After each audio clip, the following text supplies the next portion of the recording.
Konflik antara Ukraina dengan Rusia yang sedang berlangsung telah mengguncangkan politik dunia, ekonomi, dan sistem pasar global.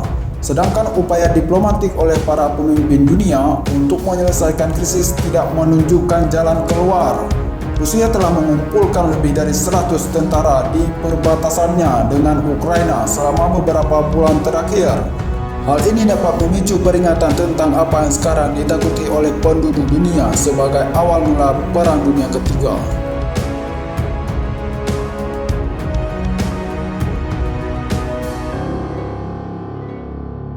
Sejarah konflik. Awal mula cerita konflik antara Rusia dan Ukraina yaitu pada tahun 2013. Hubungan Rusia dan Ukraina menegang karena kesepakatan politik dan perdagangan penting di Uni Eropa. Viktor Yanukovych, yaitu presiden Ukraina pada masa itu yang pro terhadap Rusia, menolak perjanjian asosiasi dengan Uni Eropa demi hubungan yang lebih dekat dengan Moskow, yaitu ibu kota Rusia. Penolakan itu memicu gelombang protes massa sehingga Viktor digulingkan dari jabatannya pada tahun 2014. Setelah itu mereka menyerang jantung industri negara Ukraina yaitu di Donbas. 14.000 orang lebih kehilangan nyawanya dalam konflik bersenjata antara pasukan Ukraina dan separatis yang didukung oleh Rusia.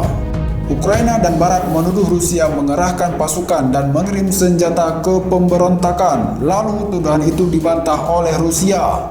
Namun Rusia mengecam keras Amerika Serikat dan NATO karena membantu Ukraina dengan senjata dan latihan militer bersama. Presiden Putin juga menyatakan keprihatinan atas rencana beberapa anggota NATO untuk mendirikan pusat pelatihan militer di Ukraina karena akan memfasilitasi pijakan militer di kawasan itu, bahkan tanpa Ukraina bergabung dengan NATO.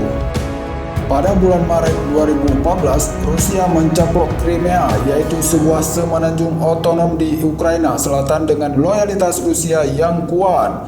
Pencaplokan itu dilakukan dengan dalih bahwa Rusia membela kepentingannya dan kepentingan warga negara yang berbahasa Rusia, sehingga ribuan tentara berbahasa Rusia membanjiri semenanjung Crimea. Dalam beberapa hari, Rusia selesai mencaplok Crimea, di mana Ukraina dan sebagian besar dunia menyebutnya sebagai hal yang tidak sah. Pencaplokan di semenanjung Crimea juga mendorong pecahnya pemberontakan separatis pro terhadap Rusia di wilayah Donetsk dan Luhansk, di mana kedua wilayah tersebut mendeklarasikan kemerdekaan dari Ukraina. Pemberontakan itu memicu pertempuran sengit selama berbulan-bulan. Selain itu, pemicu perang Rusia dan Ukraina lainnya terkait penolakan Rusia agar Ukraina tak bergabung dengan NATO. Pada bulan November 2021 tahun lalu, beberapa tentara Rusia mulai menempuh di perbatasan dengan Ukraina. Ukraina mengatakan bahwa Rusia telah mengerahkan 100 lebih tentara bersama dengan tank dan perangkat keras militer lainnya. Joe Biden, Presiden Amerika Serikat, memperingatkan Rusia tentang sanksi ekonomi berat jika menyerang Ukraina. Pada tanggal 17 Desember 2021, Rusia mengajukan tuntutan keamanan yang terperinci kepada Barat, termasuk NATO, untuk menghentikan semua aktivitas militer di Eropa Timur dan Ukraina, serta NATO tidak pernah menerima Ukraina atau negara-negara bekas Soviet lainnya sebagai anggota. Pada bulan Januari 2022, NATO menempatkan pasukan dalam keadaan siaga dan memperkuat kehadiran militernya di Eropa Timur dengan lebih banyak kapal dan jet tempur. Beberapa negara barat mulai mengevakuasi staf kedutaan yang tidak penting dari Kiev. Kemudian Amerika Serikat menempatkan 8.500 tentara dalam siaga. Pada bulan Februari tahun 2022 ini, Rusia telah membangun 70% dari pembangunan militer yang dibutuhkan untuk meluncurkan invasi skala penuh ke Ukraina, berdasarkan pernyataan pejabat Amerika yang dikutip secara anonim di media Amerika Serikat.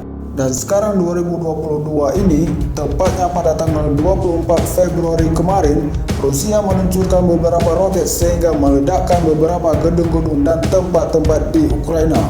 Penyerangan Kamis pagi waktu setempat di ibu kota Ukraina yaitu Kiev dan pelabuhan Mariupol tak lama setelah Presiden Rusia Vladimir Putin mengumumkan operasi untuk demilitarisasi.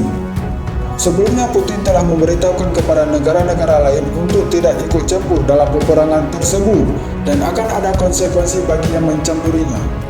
Putin mengatakan bahwa setiap upaya untuk campur tangan akan mengarahkan pada konsekuensi yang belum pernah Anda lihat.